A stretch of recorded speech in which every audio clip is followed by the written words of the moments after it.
Hey, what's going on, everybody? Movie Phantom here, and guess what? We are back to our regularly scheduled program. Oh shit, feels good to be back at the lair. I'm not gonna lie to you. Days of the Dead was insane.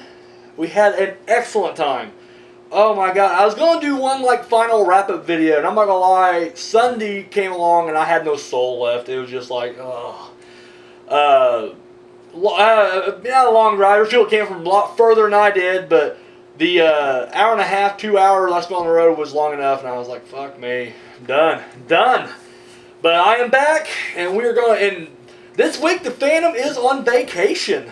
Not from you guys, of course, from my regular shitty job. But yeah, so I plan on really putting more into these, I guess. They will come later in the day, though. Phantom plans on fucking sleeping in. If I can revert back to my vampire hours, I'm going to. But yeah, on vacation. I got 15 days left, so it's incredible.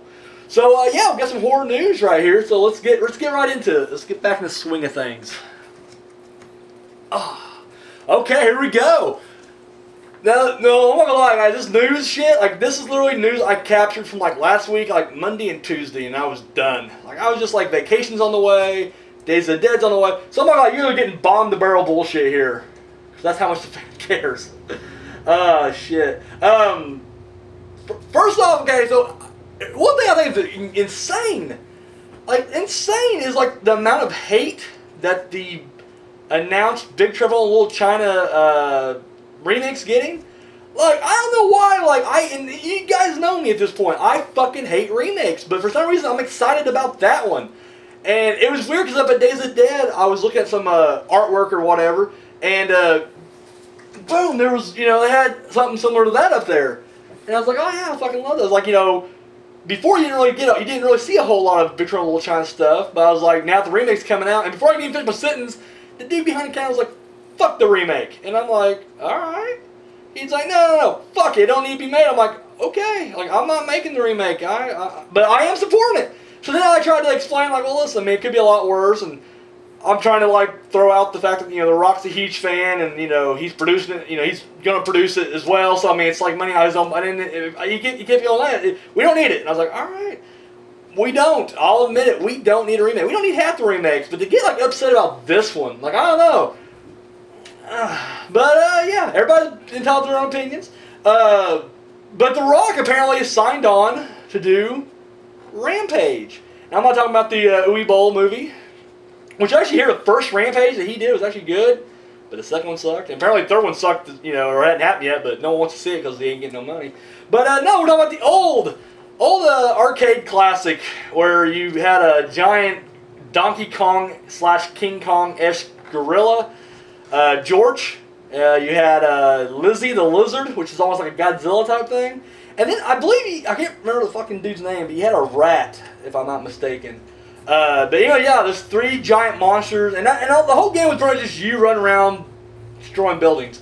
Loved it at first. The first time I played it, because I had it on Super Nintendo, and it's one of those games that it's fun, like the novelty of it is great, and then it gets very repetitive, and then you're just done. And it was, I don't know if the game was just super easy, or if it just, I don't know. I just remember never dying in the game. Like, literally, you could just go for hours repeating the same fucking landscape and just destroying buildings and eating shit, and you're just like, there's no challenge. Like, there's no missions except destroy the cities or whatever. But they're making a movie out of it. They're stretching shit out to the movie, and The Rock apparently is been cast. So, there you guys go.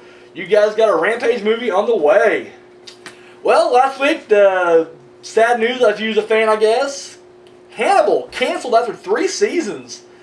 I didn't watch it, so I really don't know how to feel, I guess. Don't really care. It's just funny because it gets canceled and everybody's like, oh my god. And it's like, the uproar is bigger, but I was like, if you fuckers would have tuned in, it may not get canceled. Just saying. But, it may find a new home. I know, like, Netflix is really good about rescuing dead shows, and who knows? Maybe a premium channel will come along and scoop it up. So, finally saw the trailer for the new Paranormal Activity, subtitled The Ghost Dimension. And saw the trailer, and it don't look bad. I feel like it's going to be a lot of ridiculous jump scares for the sake of jump scares. Like, Just from the trailer alone, dude, it was just like things just pop out of thin air and jump, and I'm like, it looks more like they took the idea of the 4D experience when they did the Insidious 3, where you get like the headset and apparently like shit jumped out, and it was really scary. No wrong, that shit's scary, but it's not like, I don't know, it's more like, I guess, thrill ride scares as opposed to, I don't know, horror scares. If that makes sense to you guys. Like, I don't know, I'm against jump scares when they just seem to kind of happen. Like, a good example of a shitty movie, it's just chock full of jump scares, The Boogeyman. Like, tries so hard to, like, scare the shit out of you, and it just doesn't work. It just constant, and you're just like, after a while, you're like, who gives a fuck? And yeah, so I don't know, I like there to be a more story, more substance to it. And I enjoy the Paranormal Activity movies, at least 3 of the 4 I've seen. Or wait, there's 5 of them now. Shit, so 3 of the 5 I've seen. I didn't see part 2, and I didn't see the last one. I think it was called, the Marked was what that's called, the 5th one. But apparently they have announced this will be the last one. Now they do that bullshit wording again, where they're like, well, we're going to finish up this series. And then he does like a whole like, you know, could it be picked up later down the road, spun off? Maybe.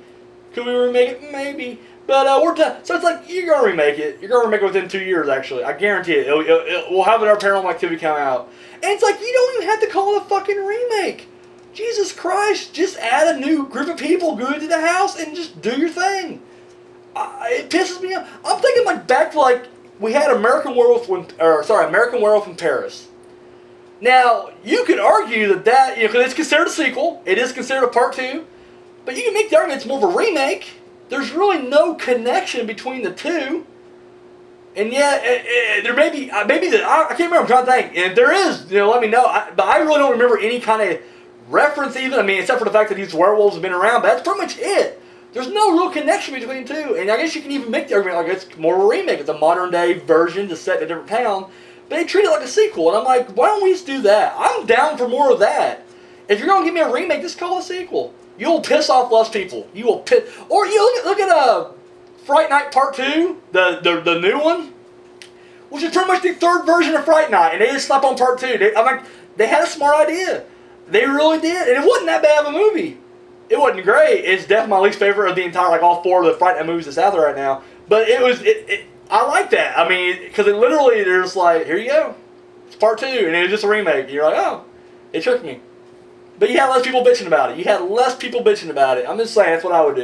If you're already dead set on just remaking it, just call it a sequel. It's like they're embarrassed. You know what? What was wrong with sequels? Jesus Christ. Look at the Friday 13th. They dominated the 80s. I mean, look at all those series. It's like they didn't mind them going up, you know? And then it's like, I don't know, 90s came along, it's like, oh, we're embarrassed to have more than, 3 in a movie series. Oh, we gotta cut that shit out. I don't get it. I just don't fucking get it. I really don't. And like, I was kind of glad the resurgence of like Paranormal Activity and Saw, which were just tacking on sequels every year. I was like, good. If you don't like it, don't fucking watch it. I liked them. I watched them. So I was okay with it. Just remake it. Let's just remake it. So what we got next? Saw the short film called Dawn, which was directed by Rose McGowan. I'm a huge Rose McGowan fan. I'm not gonna lie. And it stemmed from Scream. I loved her in Scream, and then up to Grindhouse, and then beyond that, I couldn't tell you what the fuck she done. I didn't watch Charm. Fuck Charm. Anyways, I know I just pissed off all the Charm fans out there. Sorry. But no, I saw it, I was like, I'm curious to, and it's not a bad movie. It's a short little, I don't know, I'll say it's like 15 minutes maybe even less. I mean, it was really short, but just a young girl who just seems kind of bored with her existence. She's young, I'm saying probably 15, 16, and meets this guy, and they go on a little cruise with him and his friends. It had a very, people throw the word Lynchian around, and it wasn't very Lynchian at all. But the one thing that kind of took me to like Blue Velvet or whatever was, in David Lynch movies, there's always like these side characters that are hanging out. They're just weird for the sake of fucking weird, right? Like they're just kind of like, and Blue Velvet's the first one that came to mind because they take that crazy ride, and you got the other guys in the background just doing weird shit. But the focus is on Hopper and McLaughlin. But it's like literally, I start getting that vibe like right off the bat when this guy and girl are talking, and you got this other couple, and they're just like, I don't know, they're just there at an odd kind of. So I don't know, but I liked it. I really did. Like I kind of hope, I kind of like to see her, see what else she can do, because I don't know. There's not really a whole lot of female directors I'm into at all. Sorry. But no, I've just seen this. I'm kind of curious what else she can do, so I don't know. I'll be looking out for something else. Absolutely. They've been busting out like Scream videos for the show. It should be airing soon. When the fuck is this thing airing? I keep asking this. I really have no desire to even look up the air date, but I definitely liked. There was something new about I liked. They were going through the different stereotypes, the jock or the innocent girl or whatever, and they were just kind of interviewing everybody on the set about. And it was kind of interesting. They did like 4 of them though. And I definitely dug that, but I still think it's going to help the show. They're making a animated. You know what? I think it's actually my handwriting's atrocious here.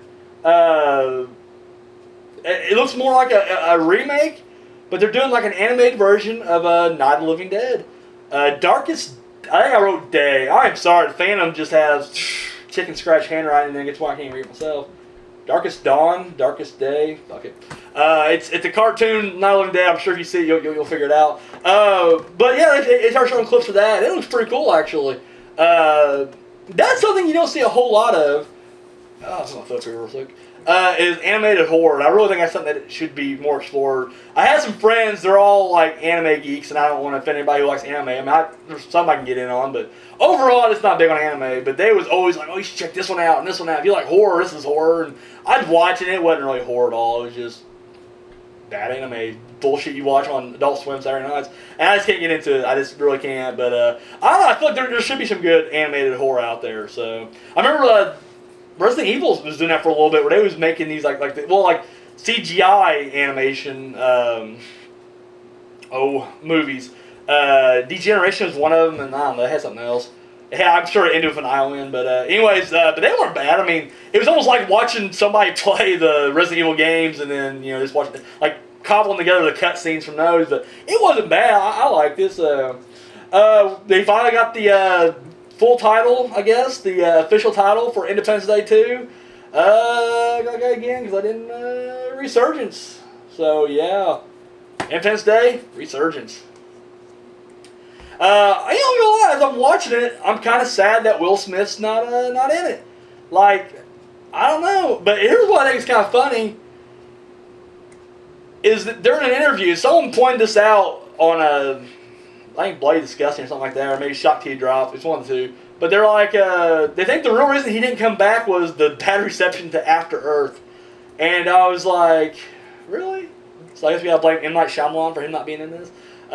He's just trying to get away from sci-fi, I guess. I guess it ruined him. I don't know. Here's the thing. Is it Roland Emmerich? Is that how you pronounce his name? The dude who's directing the Independence Day? Like, I watched Independence Day recently, and I haven't seen it in years. And it still held up. Because Roland Emmerich went on to do some really shitty movies. And I know people disagree because they fucking love it and they blow up at the box office. But, like, Day After Tomorrow, I thought was shit. I hated 2012. I thought it was just ridiculous. I haven't seen it in a long time. I remember not really caring for it then. But the Godzilla movie from '98, yeah. So, I don't know. I'm just not a big Roland Emmerich fan. I know he's done some other stuff, and I can't tell you now because I don't remember. But I know if I see his filmography, I'm just like, eh. I think he did 2000 BC also, and that was... So, I don't know. It's one of those things where, like, I don't know where he was at in his film career. Like, I had not followed Roland Emmerich's career at all. So, I don't know if Independence Day was early in his career or middle or whatever, but I feel like that was kind of restrained on these ridiculous special effects. And it's just funny because when I see this interview with him today, and he's talking about, the new Independence Day, he's like, well, now we've got more technology, we can make more special effects. I'm like, you don't need more special effects, Blake. That's all it's going to be now. It's literally a ridiculously held-together plot with just a bunch of shit flying around, blowing up. And he's literally almost as bad as Michael Bay. Like, seriously. And I know people may disagree, but fucking compare the movies. It's what it is. It's literally just... I'm sure you feel like Transformers 2012, it's pretty much the same thing, just, without robots blowing up instead. So I guess Ben Affleck is tapped to direct the next Batman movie when they do a standalone Batman movie. He's I guess in his contract he said he'd make 3 appearances. I mean he can definitely make more if he wants, but I mean the contract states for 3 appearances, and he gets to direct one of them. Now I have yet to watch a Ben Affleck directed movie, but I hear great things, and I guess he's actually getting the writer of Argo. I think the writer won an Academy Award, if I'm not mistaken. They won some or.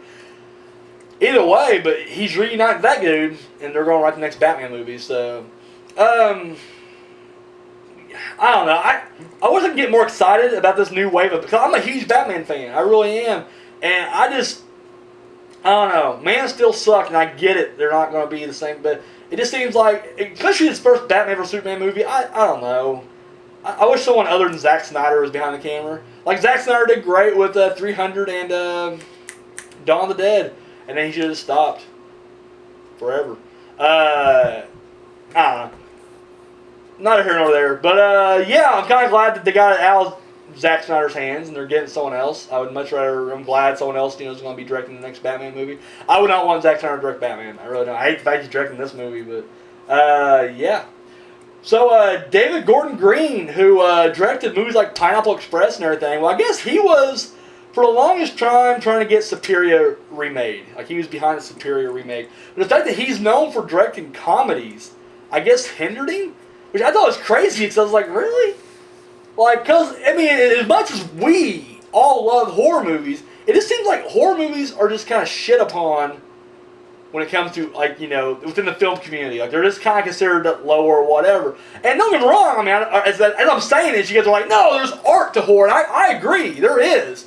Like, horror's the best. There's no denying that. But let's face it, you rarely get horror, nominated for Academy Awards and shit. It's just not. It is considered lower, on the film food chain, if you will. But the fact that they're like literally taking this guy who's a comedic director and like, you can't do that one. That seems weird to me because I feel like. If anything else, it should be the other way around. Like when a horror director wants to step out and do something else, and they're like, whoa, buddy, what are you doing? You stay on that side of the line. But like when a comedic director who, he has talent. Like he literally has, and I mean, I'm not saying this, I guess I shouldn't say talent. He did those, did okay at those other movies, but they made money. So in my eyes, you would think, hey, he should be able to call some shots. Nope, can't do it. But I guess he's still going to be producing it, and they're still moving forward with it. So, I mean, he's hanging out as a producer, but they're just like, you are not remaking this movie, which fucking boggles my mind. And finally, this has been in pre-production, or I guess you could say development hell forever. But I guess it's finally got a release date, and they actually have a poster and everything. But Pride and Prejudice and Zombies, coming out in February 2016. I've yet to read the book. I hear really great things. That guy, Seth GrahameSmith, is that his name? I have a book. It's like How to Survive a Horror Movie, or the Handbook to Survive. I don't know. It's a decent sized book, but it's more comedic, But it's really good. And when I found, and then of course I heard such high praise for Pride and Prejudice and Zombies, so I was like, he's gonna be like a new, force you reckon with in horror. Because he was, busted out with Abraham Lincoln Vampire Hunters and Dark Shadows. And then I didn't see Abraham Lincoln Vampire Hunters. That looked retarded just from the fucking trailer. But I saw Dark Shadows and I'm like, oh. So, I don't know. This guy, like, he's getting work. He's getting, he's attached to other projects. And I'm just like, oh, maybe he's not as good as I thought he was. But then again, he didn't really, he just wrote the scripts, I guess. And I mean, I guess Tim Burton put his own spin on it, and whoever the fuck directed the Abraham Lincoln movie, they put their. So I mean, I can't completely, I guess, fault him, but I don't know. I just don't. I just remember whenever his name first popped up in Hollywood, I was excited. And now I'm just less excited. So, but yeah, I think he may have wrote the script. Don't quote me on that. But yeah, I don't know who's directing. So, I'm curious, and I'll probably check it out. Fuck, I want to go. I paid money to go watch Warm Bodies, so if I'm willing to pay that money for a piece of shit like Warm Bodies, I'm willing to, probably check out Pride and Prejudice and Zombies. And for the record, it was Maya's turn to pick a movie, and that's the movie she picked, so. And I kind of wanted to see it initially based on curiosity, but just as we got closer to it, I was like, this is going to be shit. I was right. All right, well, guys, that's it. Like I said, we are back on our regularly scheduled program. The only thing I won't be doing, no double feature review this weekend either. 4th of fucking July, and I just don't plan on doing anything. I will take off when I can, I guess. I'll take on vacation. I'm just like, I'm not doing that. But yeah, so no review this Saturday, but everything else is still go. So yeah, rock on, and we're out of here.